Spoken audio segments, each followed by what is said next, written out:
Republicans have already made what will probably be their worst decision in the entirety of this Congress, and it has only just begun. And that bad decision was starting the DOJ subcommittee, and it's no surprise that it's being headed up by Marjorie Taylor Greene because it's a complete disaster. The fact that Republicans have allowed Democrats to put their best communicators on a committee about Elon Musk corruption and criminality, headed up by the incompetent Marjorie Taylor Greene, it is congressional Christmas, as I continue to say. And it's not just that those incredible Democrats on the committee are taking advantage during the hearings, but Jasmine Crockett used the media circus around it to go public and call out a lie that Elon Musk was caught in, a crime that he was caught in, and he is furious about it. And we're going to get into all of that. But before we do, if I could quickly ask you to leave a like on this video, and if you haven't already and you enjoy our channel, to hit that subscribe button. It goes a long way,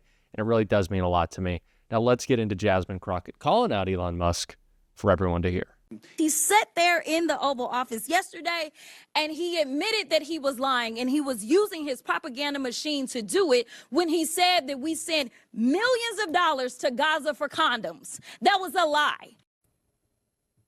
Let's bring in that House Oversight Committee member, Texas Democratic Congresswoman Jasmine Crockett. Congresswoman, did you learn anything from today's hearing that will help you or Elon Musk or anyone eliminate government waste?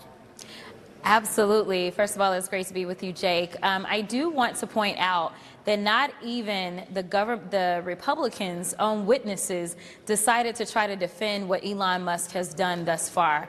Instead, all of the witnesses talked about things that we've been advocating for, such as making sure that we can modernize our technology so that we can root out those fraudsters that are able to attack us, because basically we are still living in the Stone Ages with our technology as we are trying to disseminate much needed dollars, whether it's for SNAP benefits or whether it's for a contract, or whether it's for PPP loans. So yeah, they were advocating for the things that we've been talking about for a long time, and the Republicans consistently say defund, defund, and they don't want to make the investments, and therefore we end up in the situation that we're in. But they did not have an answer for why it would make sense to get rid of the Department of Education, why it would make sense to tell the CDC and the FDA that they should not be giving out information so that the American public can stay safe. They didn't have any explanations as to why we would have him sitting over the Department of Treasury, or why, if he is supposedly auditing anything, why they didn't actually go find someone who actually does auditing and instead put him there. So honestly, as far as I'm concerned, they have proven that this is nothing more than a sham. And as I laid out, another payday for Elon Musk, because we know that if there is any government welfare to be handed out, it is consistently being handed out to Elon Musk, who stopped all the money to USAID and various other organizations that depend on that money, while at the same time deciding that he would somehow get another contract for over $300 million authorized for a company that he's overseeing, while he's also allegedly rooting out waste. You have called DOJ the devil. What do you say to the average American out there who says, look, the government spends too much money, and I just believe that they're not taking seriously enough, the federal government, the waste and the fraud that is out there. And if Elon Musk can find some of it, more power to him. Yeah, if he could. But first of all, if you're going to find it, then the proper thing to do would be to find it. And then clearly this is an appointee of our Republican president. He should then take his findings to the Republican caucus. Currently, the Republicans control the House, the Senate, as well as the White House. He should have a caucus meeting with them, talk about what his findings are, bring actual documentation versus posting on X and then saying, oh, well, I'm not going to be perfect. Well, what is the point? Honestly, you and your little team of teenagers seem like the biggest waste that we've endured since Donald Trump has sworn in, because we should not be chasing these random stories that are nothing more than propaganda that are designed to infuriate the American people. I understand when people say that they are concerned about our debt, as they should be concerned. But if you really want to look at the problem is probably with the Trump administration. We know that that administration, the last time they were in, ran our debt up an additional $8 trillion, more than anybody else has ever done, and we're not talking about that. So I don't know how they plan to fix it. If they want to talk about tax cuts, the ones that they are trying to get in under the radar that are only going to benefit the top 1%, then let's have that conversation and talk about them paying their fair share. Let's stop this idea of saying that it's people that are getting $6 a day to eat on SNAP benefits, and those are the people that are the problem with all of the waste. Let's talk about the fact that the Defense Department, which when we look at our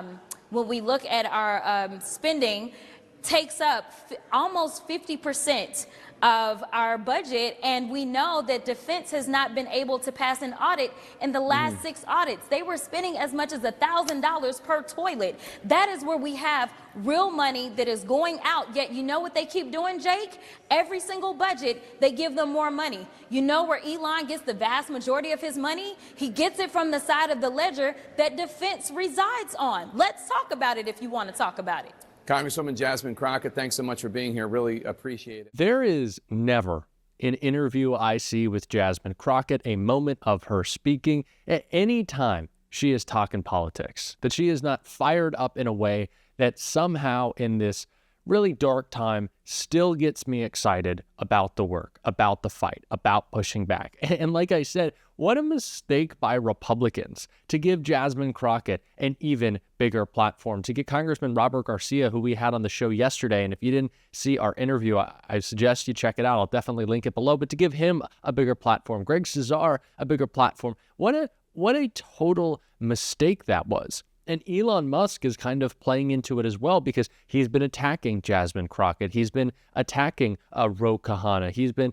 attacking Greg Cesar. He's been attacking Robert Garcia, Jamie Raskin, all these Democrats, Jim McGovern, who are calling him out, only, once again, boosting their platform and ability to direct the attention of the American people to Elon Musk's corruption.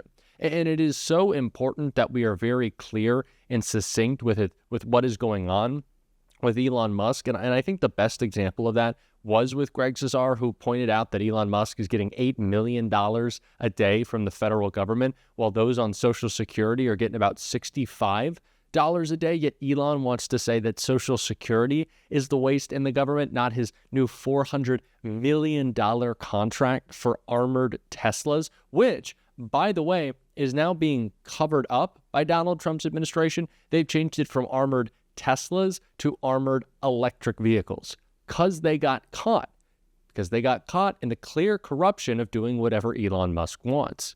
It is crazy, and we have to, again, point this out so much louder and so much better than Republicans do with their messaging, because we are fundamentally at a disadvantage on all of these platforms. They have the biggest cable outlet in Fox. They have the biggest podcast in Joe Rogan, Candace Owens, Tucker Carlson.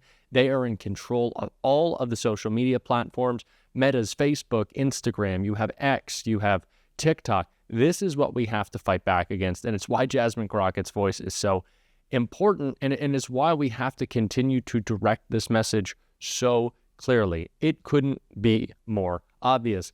It's so obvious that the rest of the world can see it, and not only are they laughing at us, but they're calling us out, which is exactly what a German leader did at a conference that J.D. Vance was in attendance at. And I want to check out what he had to say right here. This democracy that was just called into question by the US Vice President, and not just the German democracy, but Europe as a whole. He spoke of the annulment of democracy, and if I understood him correctly, he compares the condition of Europe with the condition that prevails in some authoritarian regimes. Ladies and gentlemen, this is not acceptable.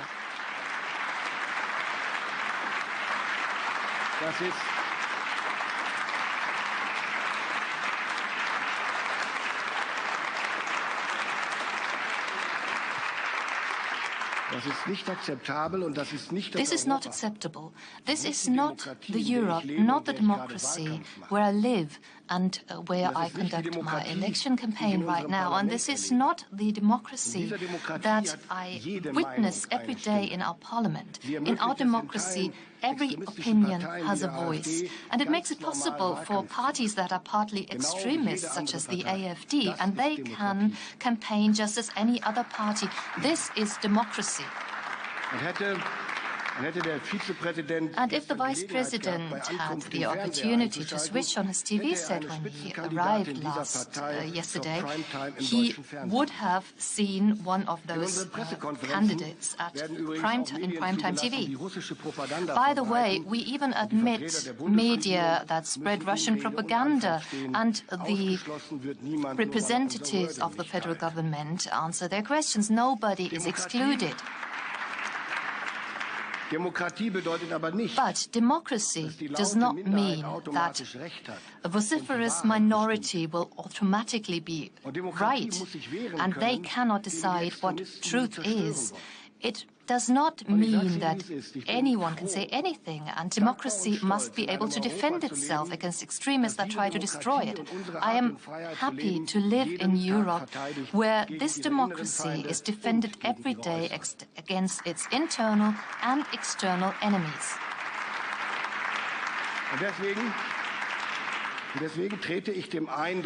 And therefore, I would like to explicitly contradict and oppose the impression that Vice President Vance suggested here, that our democracies oppress and silence minorities. I talked about this in a previous video when we were looking at how Donald Trump's brain is pretty much toast at this point, and he's just getting weaker by the day. It is very scary that our allies can't trust us and our enemies think they can prey upon us. That they see Donald Trump as weak, it gives our allies concern, and it gives dictators the opportunity to coerce Donald Trump into whatever they want, because they see his corruption. It's the same thing President Elon Musk is just taking a different form, and that is incredibly scary. It's going to be difficult these next 4 years, but there needs to be maybe I don't love this word, but I think it's the right one, a resistance to what this Trump presidency is, so the rest of the world can recognize us as still a legitimate nation.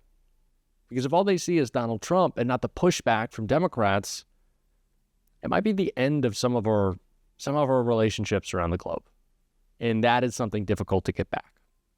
It is what scares me so much about this attack on not just education, but his expertise in the government, dedication to civil service.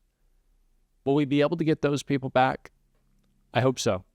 We need to show them that they're valued and that we care about them, and that's why we're pushing back.